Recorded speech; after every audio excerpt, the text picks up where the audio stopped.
But, you know, it's kind of an emotional weekend, isn't it? It's a great weekend. So many things I could say. But I think back to a Mother's Day 23 years ago, and my wife and I were at home in our little home in Vienna, Virginia, and my wife woke up that morning on Mother's Day, and she was feeling very sick. And so she said, I need to go to the doctor. She said, I just don't feel right.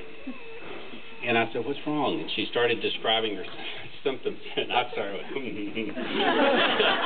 I said, okay, let's go to the doctor. So on the way over there, I said, you know, you should probably have him run a pregnancy test. She said, what? No, I'm not going to have him run. I said, yeah. So she came out a little bit later, and I said, well, what did the doctor say? And she's got this look on her face. And she said, I'm pregnant. And that was the beginning of the story from our side. So on a cold day in January, just a few months later, she gave birth to John David. And for all the guys who are here, there's a lot of young guys here. For all you young guys here, there's nothing more special than, as a guy, finding out that your wife is pregnant, and especially finding out a few months later that your wife is pregnant with a son. I mean, it's just really a special feeling. And you know, you have all these feelings inside of things that you wish you'd done differently in life, things that you wish you could have done that you didn't do. And as dads, we tend to wrap all those things up into our kids, and especially as dads for our sons. We say, we want our son to do this, and we want our son to do that. We want our son to be stronger and more athletic than we are. We want our son to be better looking than we are. Amen.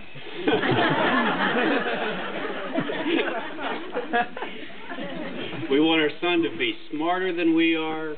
We want our son to be more gregarious than we are. We want our son to be all these great things that we wanted to do, but, you know, somewhere along the way we fell short.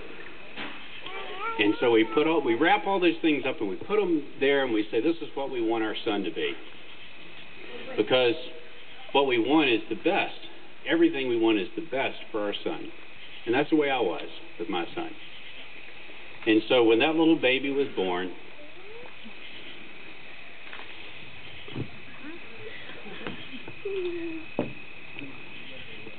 and I took him in my arms, and I was the first one to hold him, and wiped the slime off of his face. And I looked at him and said, ugh.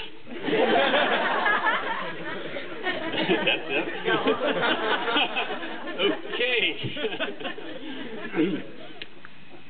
But the feeling, I mean, that day, I cried like a baby. I just stood there holding him in my arms. I cried like a baby because it was the most wonderful feeling in the world to hold my son in my arms.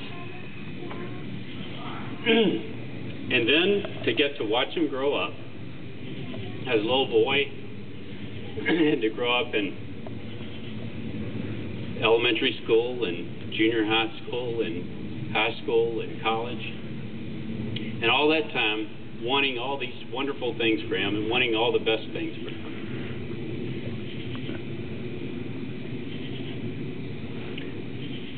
So we sacrificed a lot because we wanted him to have all those things.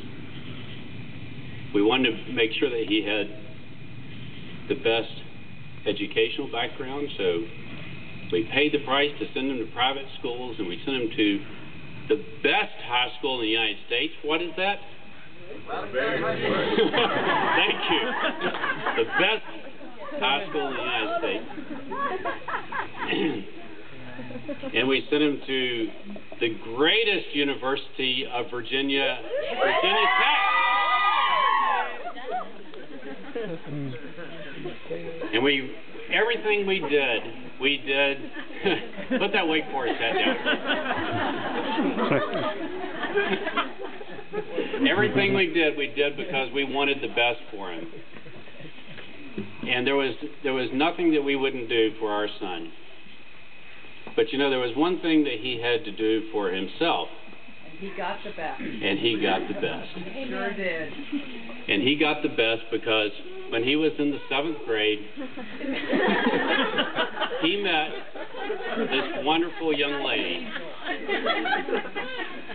And little did we know that this wonderful young lady someday would be walking down the aisle with him and become his wife. And you know, it's kind of ironic. The one thing we couldn't do for him, the one thing that he had to do for himself, he really did best. He really did.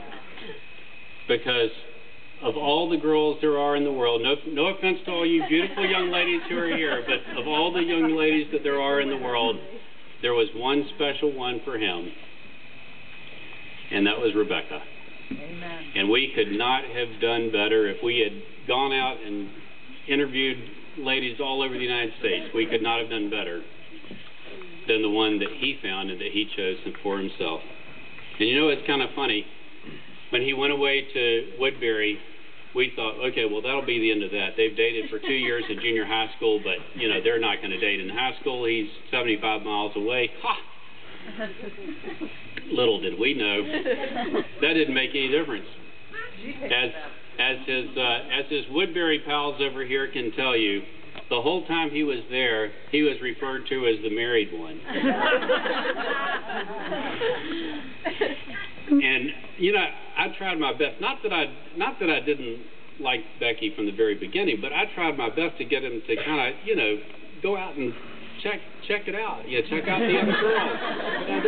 At Woodbury Forest, they bus in like 6 or 8 busloads full of girls every Friday night for a mixer. I said, obviously, there's got to be somebody out there. And I called and said, buddy, go to the mixer. He said, Dad. He doesn't need to. He said, I've got a girlfriend. I don't need to go to the mixer. And I said, well, gee, you can just go check it out. He said, Dad, I don't need to. I said, buddy, love the one you're with. He said, I don't need to. He said, I've got the one that I want. So he knew from way back then. And it was funny, I was just telling the Woodbury boys earlier that their graduation newspapers gave some predictions for what each boy was going to be doing, you know, 10 years from today or whatever. And in there it said, J.D. Norman will be the first of our class to be married. And that was prophetic, because it's come true. They are the first to get married. But I just want to thank you all for coming tonight and being a part of this, because our son, who we love so much, has found someone who he wants to spend his life with, and someone who we are happy, not only happy, but just thrilled to have as a part of our family. And Rebecca comes from a wonderful family. Sandy is here, and Doug is here, and her brothers Steve and Mark are here, and sister-in-law Erin and aunts are here from California. And I'll tell you what, to the Lehman family, from the Norman family, let me say, we are glad to be having a merger of our families. We are glad. We're glad to be having this merger. So I just want to thank everybody for being here tonight and for celebrating this. And with that, I want to turn the microphone over to J.D. and Rebecca. They've got something that they'd like to say to you as well. Give it up.